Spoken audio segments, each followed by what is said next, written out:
Bonjour à tous, j'espère que vous allez bien. Aujourd'hui, voilà une petite vidéo sur le Bitcoin qui refuse de continuer sa hausse. On voit qu'après la cassure de son ATH, il est en train de nous mettre une petite baisse dans la vue. On va essayer d'identifier les différents niveaux qu'on pourrait avoir ensuite et vraiment voir si c'est juste une petite correction dans le canal ou si on va chercher vraiment des niveaux plus bas.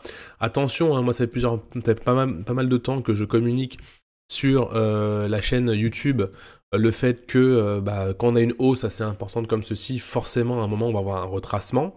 On l'a pas encore, mais ça peut arriver, donc on va regarder ça également. Et en fin de vidéo, j'ai une crypto-monnaie à vous présenter également, qui est vraiment très très intéressante, que j'ai un petit peu dans mon portefeuille. Pas beaucoup, mais j'ai décidé un petit peu de me placer dessus. C'est pas conseil d'investissement, bien évidemment. Ici, pas de conseil, c'est vraiment moi qui vous présente mon avis sur différentes choses dans les crypto-monnaies.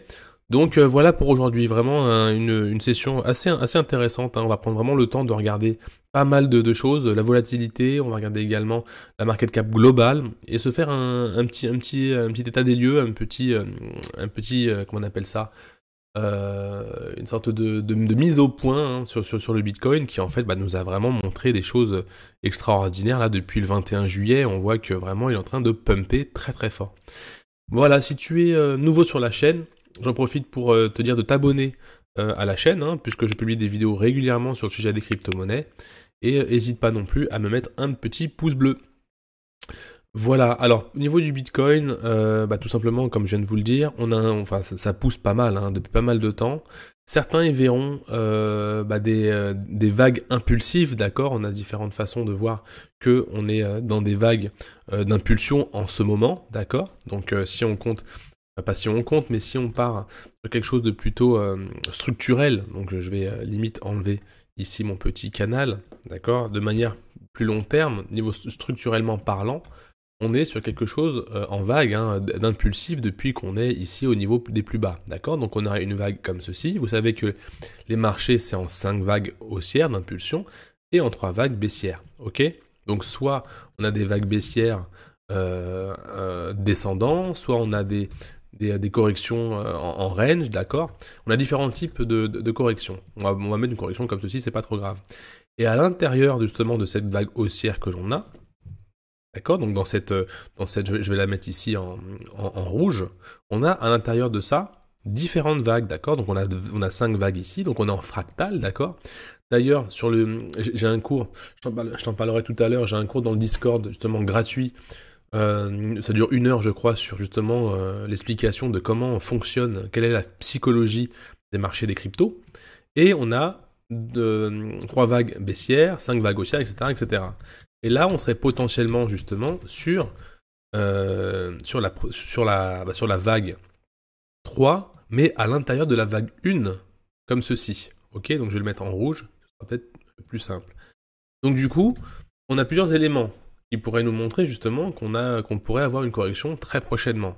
Première chose, c'est déjà qu'on est venu casser notre plus haut ici, d'accord. Donc notre plus haut est venu casser, mais c'est surtout qu'on arrive en haut du range. Parce que rappelez-vous, on est ici dans un haut de range, comme ceci. Là, vous allez bien le voir, vous avez un haut de range. Donc ce qui se passe, c'est que là, les gens, beaucoup de gens sont en train de shorter le marché, d'accord. Les gens veulent parier à la baisse. D'ailleurs, peut-être pour ça qu'on a eu ce pic là, cette grosse mèche que vous voyez à l'écran, c'est que les gens sont venus shorter le marché. Ce qui veut dire que les gens gagneront de l'argent si le cours fait ça.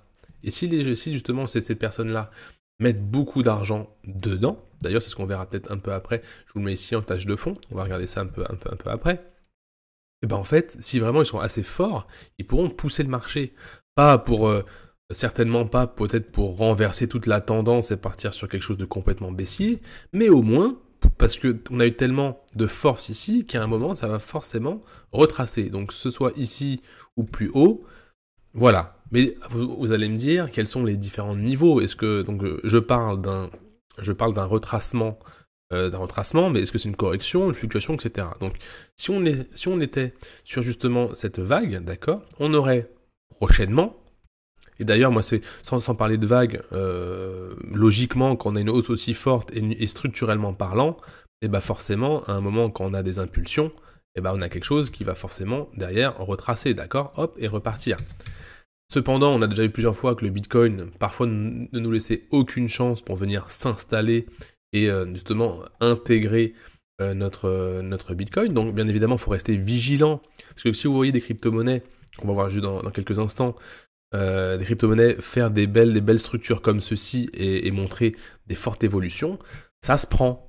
Mais avec, bien évidemment, le cas où on peut avoir le Bitcoin, hein, qui est aujourd'hui le leader, on va regarder aussi la dominance dans quelques instants, qui peut également partir vers le bas, comme ceci, d'accord? Donc quels sont les différents niveaux? Si je rentre en plus en une time frame un peu plus basse, d'accord?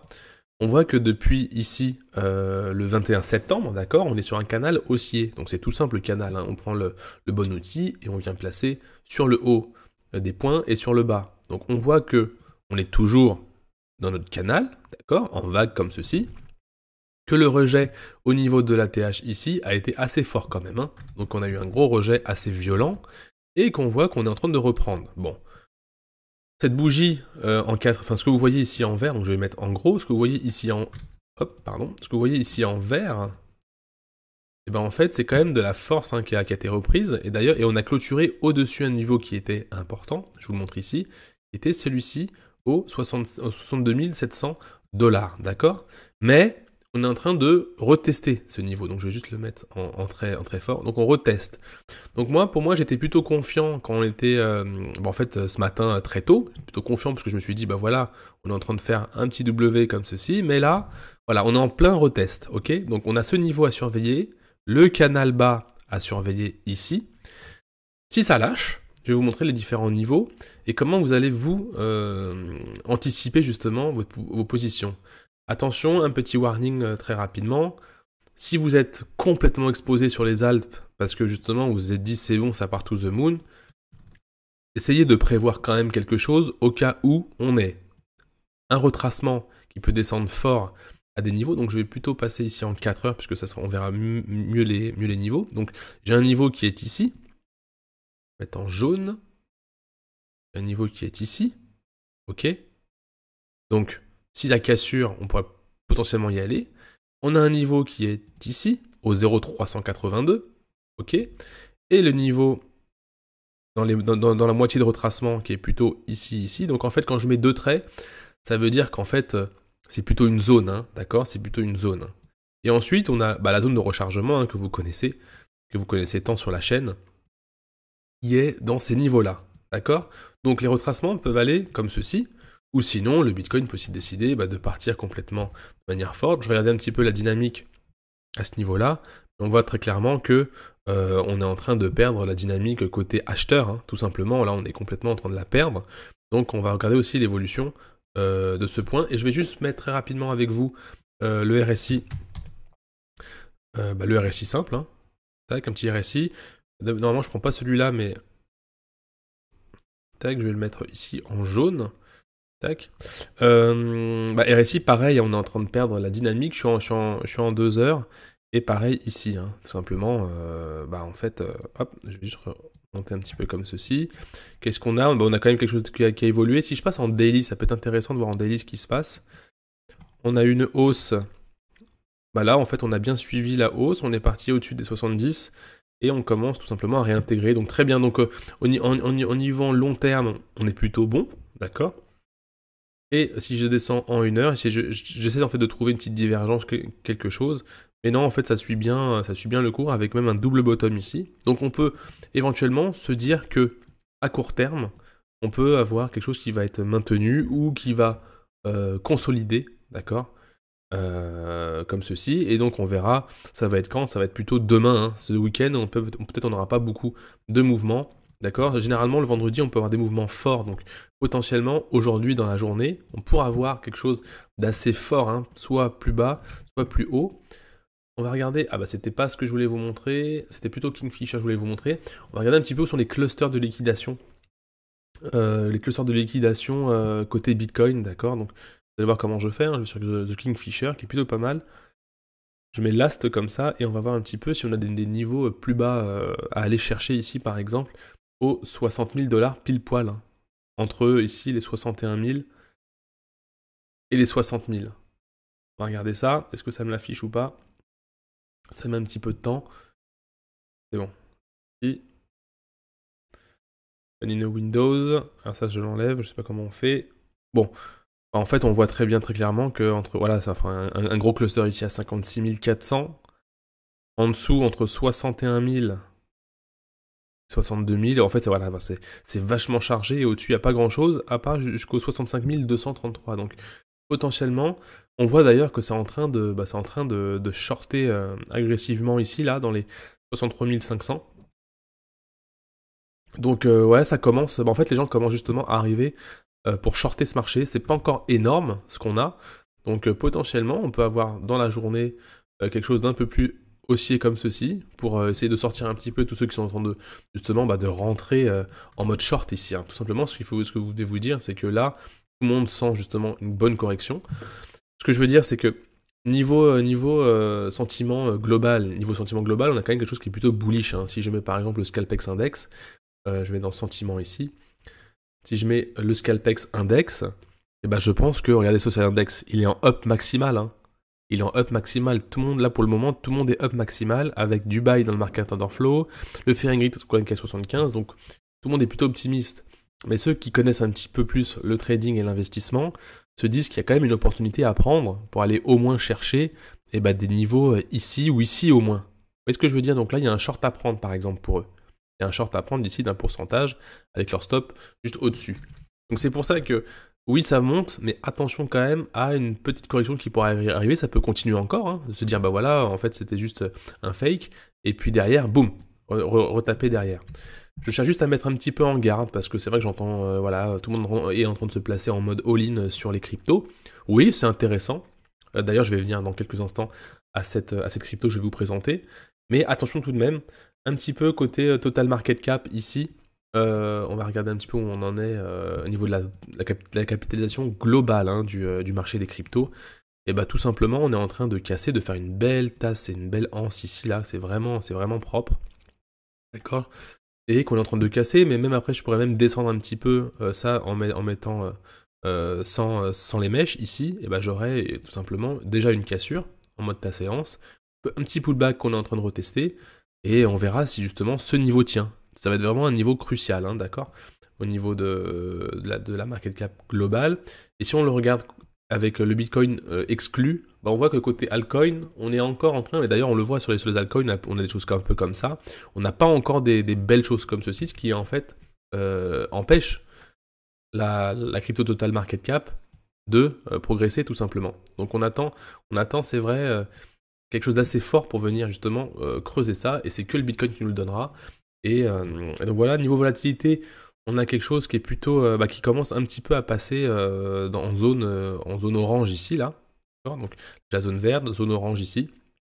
Et zone rouge, en fait, c'est quand vraiment on a des pics, d'accord? Et quand on a des grosses volatilités sur le Bitcoin. Donc c'est plutôt pas mal. Hein. Nous, ce qu'on attend, c'est vraiment quelque chose de fort.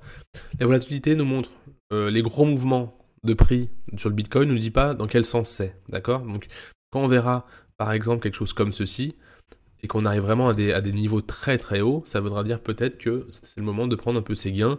Là, vous le voyez, on a des niveaux vraiment plats, vraiment tranquilles. Hein. Donc, on n'a pas encore de belles vagues comme ceci. Et nous, on va le surveiller, puisque justement, ça nous permettra de suivre un petit peu les cryptos et de voir l'évolution de tout ça. Ok pour ça, je finis juste sur le Bitcoin, et après je passe à la crypto-monnaie que je voulais vous présenter sur la dominance du Bitcoin. Ça je le présente souvent, mais c'est super important, c'est que le Bitcoin en fait il nous tient en joue au niveau des cryptos, ok. C'est normal hein, parce que quand le Bitcoin prend toute l'attention, et bah en fait il devient dominant par rapport justement aux crypto-monnaies. D'accord? Donc plus il monte comme ceci et plus il est dominant, on voit tout de même que de manière générale, on a la dominance qui baisse en fait depuis combien de temps? Depuis 3 jours. Hein. Donc ça c'est plutôt positif pour les altcoins, d'accord? Mais ce n'est pas impossible que justement quand les lumières vont commencer à venir sur le Bitcoin, puisqu'on commence à en parler dans les médias, hein, je ne sais pas si vous avez vu un petit peu les actus, etc. On a Maya Carey qui nous dit qu'il faut investir sur le Bitcoin, etc. Donc, et aussi au niveau avec les ETF qui viennent d'arriver sur le marché américain, les ETF sur le Bitcoin. Je sais pas si vous avez suivi, mais je vous invite à regarder les autres vidéos que je publie pour voir un petit peu. Je crois que celle d'hier, j'en parlais un petit peu.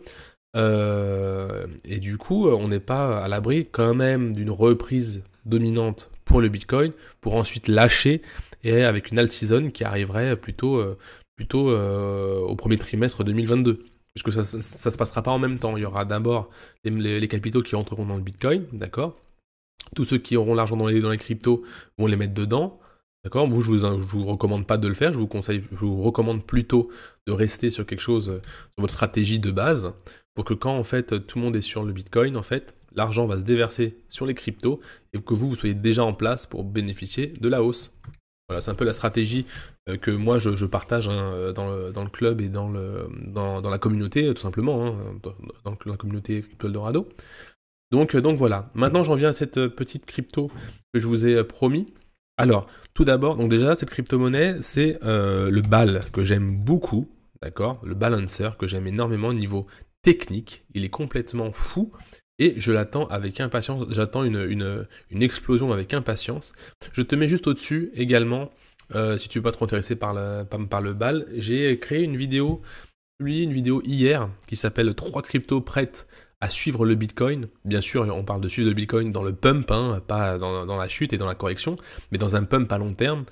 Cette vidéo a bien marché, je l'ai mise il y a 16 heures, elle a déjà 2200 vues. Donc je te mets la fiche juste au-dessus, tu as juste à cliquer sur le petit lien qui vient d'apparaître au-dessus, ça va te ramener sur cette vidéo. Voilà, donc ça c'est vraiment si ça t'intéresse pas. Si le BAL t'intéresse, tu peux rester jusqu'à la fin et tu pourras aller après dans les vidéos pour regarder celle-ci. Et n'hésitez pas bien évidemment à mettre des commentaires très très importants. Mettez-moi des petits commentaires en dessous, ce qui permet en fait de savoir un petit peu où vous en êtes de vos investissements. Dites-moi si vous êtes à combien de pourcents vous êtes dans les alts, dans le Bitcoin, si vous attendez un retracement surtout, parce que le sentiment est très mitigé. Ce matin, sur Twitter, quelqu'un m'a dit justement que il attendait une correction également, donc c'est très intéressant. Sur le BAL, pourquoi ça m'intéresse? C'est parce que le retracement a été très propre ici. Il a vraiment purgé énormément toute cette hausse qu'on a eue au début, et qu'en fait on est dans une zone vraiment très intéressante. Et ce qui me plaît énormément, vous allez voir, ce sont les volumes. Les volumes, on commence à avoir du petit vert par ici, du petit vert par ici. Certes, c'est en train de s'affaiblir de manière générale, mais c'est vraiment quand ça s'affaiblit que tout d'un coup, boum, on va voir quelque chose qui va arriver. Le RSI est en train de faire des W sur W sur W sur W en daily. On vient de dépasser les 50. Donc ça, très intéressant. Je ne vous dis pas de l'acheter, d'accord? Mais je vous dis de la surveiller, de la mettre dans votre watchlist, puisque vraiment très intéressante. Et elle a un niveau assez bas, ce qui permet en fait d'avoir un stop pas trop bas non plus, qui permettrait de sortir au cas où elle décide de sortir comme ceci. Je vous montre très rapidement comment on fait pour mettre son outil justement pour tracer son point. Donc si je rentre ici à la neckline, je pourrais mettre, même ici, hein, on pourrait même le mettre ici, en dessous de ce creux là, parce que vraiment, si on passe en dessous, on irait vraiment dans quelque chose un peu plus négatif. Et après, c'est pas grave de se faire sortir si notre trade n'est pas bon. Le but, c'est vraiment de couper vite ses pertes pour éviter de traîner comme ça et d'avoir de l'argent bloqué. Donc ici, on peut aller viser ici le 2, hein, tout simplement. Ou sinon, si on part sur un retracement de moitié ici à 0,5, on peut arriver, hop, ici à 2,87 de ratio, ce qui est très bon. Ça, c'est pour un premier investissement, pour ses premiers profits, on a 77%, d'accord? Mais bien évidemment, ça peut continuer. Si vous voulez un x2, vous l'aurez ici à 46$, ce qui arrive en fait à la zone des 0,300, ici, 382 pardon, ici. Je vais mettre un petit point pour que vous puissiez voir où arrive le x2. Donc ça c'est quelque chose à jouer, donc première prise de profit à ce niveau-là. Et de toute façon, ce qu'on cherche à chercher, nous, c'est après ce retracement. Donc rappelez-vous les vagues, 1, 2, 3, 4, 5, 1, 2, 3. Après, il faut bien placer ces vagues, bien évidemment, donc on peut avoir différentes structures. C'est ça qui est difficile vraiment dans les vagues, c'est qu'il faut bien identifier les bonnes structures. Et là, on pourrait penser que la fin est arrivée, ok, qu'on est à la fin de la correction, qu'on a des mouvements en triangle, ok, et qu'on cherche justement à aller chercher à casser ce plus haut et partir ensuite comme ceci, quelque chose comme ça en fait, sous forme de vague tout simplement. Donc voilà, voilà ce qui est intéressant, avec prise de profit par rapport, enfin ici également, prise de profit ici, et peut-être si vous avez encore des gains, repartir. Et si ça part dans le mauvais sens, boum, vous sortez, vous n'allez perdre qu'une toute petite une toute petite somme de votre capital. Bien évidemment, c'est ce qu'on appelle la gestion de risque. On met pas n'importe on ne met pas n'importe quelle somme. On ne risque pas de n'importe quelle somme. Tout ça, c'est maîtrisé, c'est calculé, hein, d'accord. C'est pas même surtout pour de l'investissement, même long terme. Hein, on peut se dire oui, on investit pour longtemps. Je mets ça pendant 2 ans et je suis tranquille. Non, ça se réfléchit parce que si vous avez ça juste derrière, je suis pas sûr que vous restiez pendant des années bloqué ici en bas avec cette crypto-monnaie par exemple. Je vous invite encore une fois à regarder la vidéo que je vous mets en fiche, que je vous ai mis en fiche ou que vous avez ici, puisque très très intéressante cette vidéo. Et ça me fait plaisir de vous partager des cryptos que je trouve vraiment moi intéressantes. Je te dis c'est quand à lundi matin pour une vidéo, puisque j'en publie tous les matins, vous le savez, en semaine. Et puis voilà, donc soyez prudents avec votre capital. Et bonne vidéo hein, des cryptos que je vais vous présenter, que je vous présente dans cette vidéo que j'ai publiée hier matin. Allez, salut tout le monde!